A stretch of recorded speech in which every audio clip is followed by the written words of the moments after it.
morning. Thank you, Dr. Musaras. Thank you, Dr. Mendes, for giving a very nice keynote speech.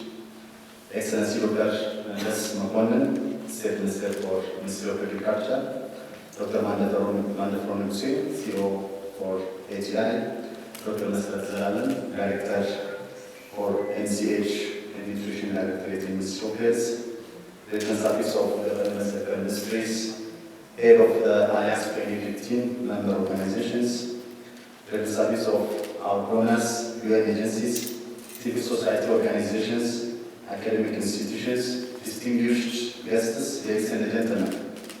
I want to welcome you and express my gratitude for your presence at the launching event of the 2021 Global Hunger Index report in Ethiopia.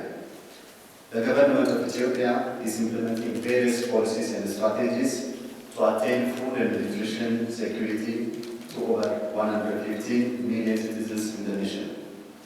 The efforts made in the past several years has showed significant broad-based economic growth, increase in per capita income, increase in life expectancy, and declining trend in the proportion of people living under poverty line. Moreover, this declining trend of under 5 mortality, infant mortality, and maternal mortality. We also know that mortalities and morbidities because of communicable and non-communicable diseases, and also mortalities and morbidities related to maternal and child illness have in general declined over the last several years. And also nutrition indicators like stunting, underweight, and wasting have been increased in all parts of the nation. To sustain the gains, the government of Ethiopia is currently undertaking a homegrown economic reform and developed 10-year development plan designed to speed up the economic growth and prosperity and ensure food and nutrition security to all citizens. While these efforts made so far have contributed to improve the food and nutrition status of our citizens in its all forms, the progress is not enough to attain the national as well as worldly sustainable development goals. To catalyze the progress, a number of initiatives and strategic actions are being undertaken. This year, we have launched the Food and Nutrition Strategy, Circular Declaration Expansion Phase, and also we have contributed to UN Food System Summits and Nutrition for Growth Summits that will enable the government and developed partners to advance food and nutrition agenda in Ethiopia.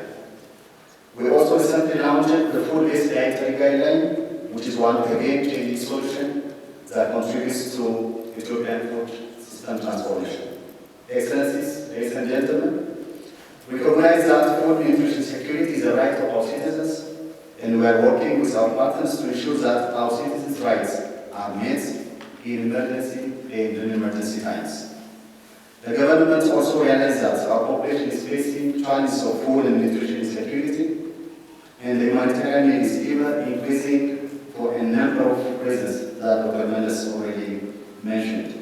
The climate shock leading to drought in the east, south, and northern Ethiopia, the conflicts and internal displacements in north, western, and southern Ethiopia, the COVID-19 impacts, inflation and depreciation, declining budgetary supports, and more recently, the Russia-Ukraine conflicts are key drivers and contributing to the current food and nutrition insecurity and malnutrition in Ethiopia. These drivers are the major factors that contribute to high market price, inaccessibility, and unavailability of nutritious diet to the population. The drivers also hinder the rate of progress that the government and its development partners are making to improve the food and nutrition security and reduce malnutrition in all its forms. The deceleration in the rate of reduction in the level of malnutrition and the high score of 2021 Global Hunger Index demonstrates some of the manifestation of these impacts. This is clearly shown on the 2021 GHI report which we are launching today, where Ethiopia stands at 90s out of the 116 countries. Excellencies, ladies and gentlemen, food nutrition insecurity and malnutrition is a complex and intersectoral challenges that require radical and transformative action among all stakeholders. This is why our journey towards a more sustainable food system is so important. That journey began back in November 2020 when the government of Ethiopia launched the Ethiopian food system process. In this regard, the government of Ethiopia has developed the food system transformation roadmap that requires involvement of all stakeholders, transforming the Ethiopian food system and making it more resilient to shock, including the current conflict is the necessary step to ensure sustainable food and nutrition security in Ethiopia. In this regard, Ministry of Health, Ministry of Education, Ministry of Agriculture, jointly with their partners, developed 22 game-changing solutions divided into 6 clusters that contribute to Addis food system transformation. The government of Ethiopia has made a commitment to transform food system during the 2021 UN Food System Summits in New York.